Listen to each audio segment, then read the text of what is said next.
Lundi 10 avril 2023, L'Évangile éternel. nous vous accueillons de nouveau sur votre chaîne, l'Aventure dans la Parole. Vous êtes peut-être en voiture, Dans le train, à la campagne au bord de l'eau. ou encore chez vous. Nous souhaitons que Dieu vous accorde espérance, grâce et sagesse dans la révélation de Christ dans le livre de l'Apocalypse en ce jour. Et nous vous invitons à participer avec nous pour répandre ce message en cliquant sur le pouce et en vous abonnant pour recevoir des notifications chaque jour. En laissant des commentaires sur ce que vous avez compris et appris et en partageant le lien avec vos connaissances. Le texte à mémoriser que nous vous invitons à dire avec nous se trouve dans Apocalypse chapitre 14, verset 6. Je vis un autre ange qui volait par le milieu du ciel, ayant un évangile éternel pour l'annoncer aux habitants de la terre, À toute nation, à toute tribu à toute langue. et à tout peuple. Nous vous invitons à le redire avec nous. Apocalypse chapitre 14, le verset 6. Je vis un autre ange qui volait par le milieu du ciel, ayant un évangile éternel pour l'annoncer aux habitants de la terre, À toute nation, à toute tribu à toute langue. et à tout peuple. Qu'est-ce que l'Évangile? Pourquoi est-il appelé Évangile éternel? Pourquoi chaque être humain sur la planète, sur notre planète Terre, doit-il avoir la possibilité de répondre à l'Évangile? Pourquoi le salut de chaque personne vivant dans les derniers jours de l'histoire de cette terre dépend-il de sa réponse? Sonnez l'Évangile, retentissez en tout lieu, qu'à la campagne, à la ville, on entend des chants joyeux. Dieu jadis aima le monde, livra son Fils à la mort, que la terre... Les réflexions de cette semaine nous aideront à répondre à ces questions. Et aujourd'hui, nous le ferons avec la séquence Un livre d'espérance et de grâce. Remarquez par quoi commence Apocalypse chapitre 14, verset 6. Le début du message des trois anges, l'évangile éternel ou encore perpétuel dans d'autres versions de la Bible. Si nous ne comprenons pas la profondeur de l'évangile, nous passerons à côté de tout le sens des messages des trois anges. Nous ne pourrons jamais comprendre pleinement les enjeux du message de Dieu sur l'heure du jugement La chute de Babylone, ou la marque de la bête si nous ne comprenons pas l'Évangile. lisons 1 Corinthiens chapitre 15, versets 1 à 4, Romains chapitre 3, versets 24 à 26 et Romains chapitre 5, versets 6 à 8. Et nous répondrons aux questions suivantes. Comment l'évangile éternel est-il présenté dans ces textes? Quelle grande espérance nous est présentée ici? 1 Corinthiens chapitre 15, les versets 1 à 4. Je vous rappelle, frères, l'Évangile que je vous ai annoncé, que vous avez reçu, dans lequel vous avez persévéré, et par lequel vous êtes sauvés. Si vous le retenez tel que je vous l'ai annoncé, autrement, vous auriez cru en vain. Je vous ai enseigné avant tout, comme je l'avais aussi reçu, que Christ est mort pour nos péchés, selon les Écritures, qu'il a été enseveli et qu'il est ressuscité le troisième jour, selon les Écritures. Nous lisons maintenant Romains chapitre 3, les versets 24 à 26. Et ils sont gratuitement justifiés par sa grâce, par le moyen de la rédemption qui est en Jésus-Christ.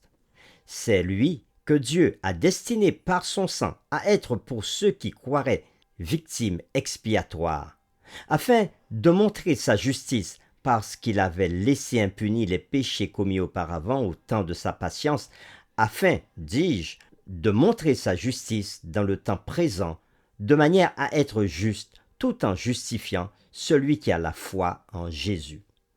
Romains chapitre 5, les versets 6 à 8.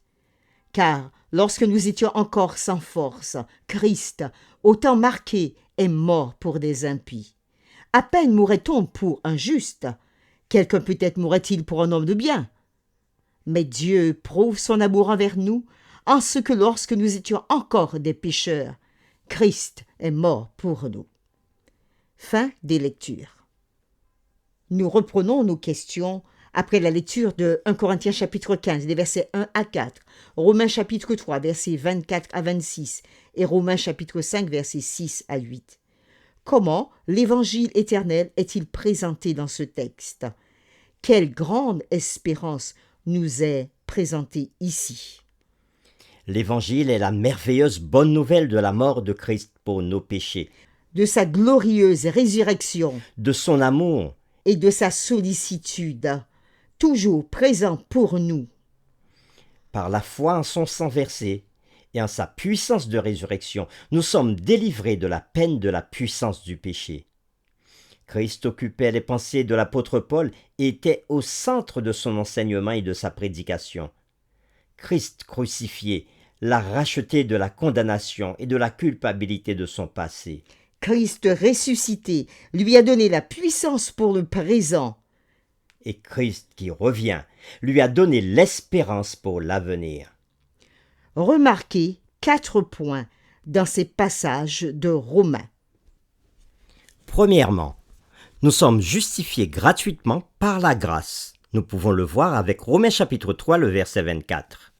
Et ils sont justifiés par sa grâce par le moyen de la rédemption qui est en Jésus-Christ. Deuxièmement, la grâce est une déclaration de la justice de Dieu. Dans Romains chapitre 3, le verset 25, il nous a dit « C'est lui que Dieu a destiné par son sang à être pour ceux qui croiraient victime propitiatoire afin de montrer sa justice. » Troisièmement, la grâce justifie ceux qui, par la foi, acceptent Jésus. Nous pouvons le voir dans Romains chapitre 3, le verset 26. Et de montrer sa justice dans le temps présent de manière à être juste tout en justifiant celui qui a la foi en Jésus. Quatrièmement, Paul nous dit aussi que l'amour de Dieu a été démontré pour nous alors que nous étions encore pécheurs. C'est ce que nous pouvons lire dans Romains chapitre 5, le verset 8. Lorsque nous étions encore des pécheurs, Christ est mort pour nous. La grâce de Christ est imméritée et non acquise. Jésus est mort de la mort agonisante et douloureuse que connaîtront les perdus. Il a connu la plénitude de la colère du Père au jugement contre le péché.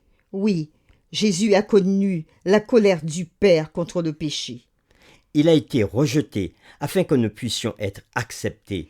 Il est mort de la mort qui était la nôtre, afin que nous puissions vivre la vie qui était la sienne. Faut-il s'étonner dès lors que le salut doit se faire par la foi et sans les œuvres de la loi? Que pourrions-nous ajouter à ce que Christ a accompli? Nos œuvres, même les mieux intentionnées et remplies du Saint-Esprit, ne peuvent rien ajouter à ce que Christ a fait pour nous à la croix. Et ce plan, le plan du salut, avait été mis en place avant même le commencement des temps. C'est ce qui nous est dit dans 2 Timothée chapitre 1 verset 9, Tite chapitre 1 verset 2, Éphésiens 1 verset 4. Ce qui explique pourquoi cet évangile est appelé évangile éternel. Lisons ces textes. Nous lisons 2 Timothée chapitre 1er, le verset 9. Par la puissance de Dieu qui nous a sauvés et nous a adressé une sainte vocation, non à cause de nos œuvres, mais selon son propre dessein et selon la grâce qui nous a été donnée en Jésus-Christ avant les temps éternels. Nous trouvons le terme « les temps éternels ». Tite chapitre 1, le verset 2.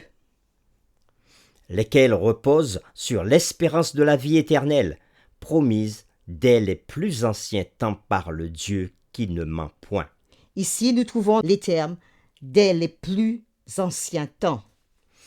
Éphésiens chapitre 1 verset 4 nous dit « En lui, Dieu nous a élus avant la fondation du monde pour que nous soyons saints et irrépréhensibles devant lui. » Et ici, nous voyons l'expression « avant la fondation du monde ». Pour terminer, continuons à réfléchir sur le plan du salut que Dieu a mis en place avant même le commencement de toutes choses. Oui, avant que le monde ne soit créé, Dieu savait ce qui allait se passer, et il a donc institué le plan du salut pour faire face à la crise à venir. Prions ensemble. Bon Père, ta parole est réconfortante pour des pécheurs comme nous. Merci Seigneur d'avoir conçu un plan rempli d'amour pour les hommes. Merci pour ton évangile qui est éternel, puisque tu l'as préparé bien avant la fondation du monde. Oui, tu l'as fait par amour pour tes enfants, parce que tu veux qu'ils soient tous sauvés. Mais Seigneur, tu nous laisses le choix d'accepter ou de refuser ce salut. Aide-nous à saisir cette grâce que tu nous offres et qui est portée par l'Évangile éternel. C'est au nom de Jésus que nous te le demandons. Amen.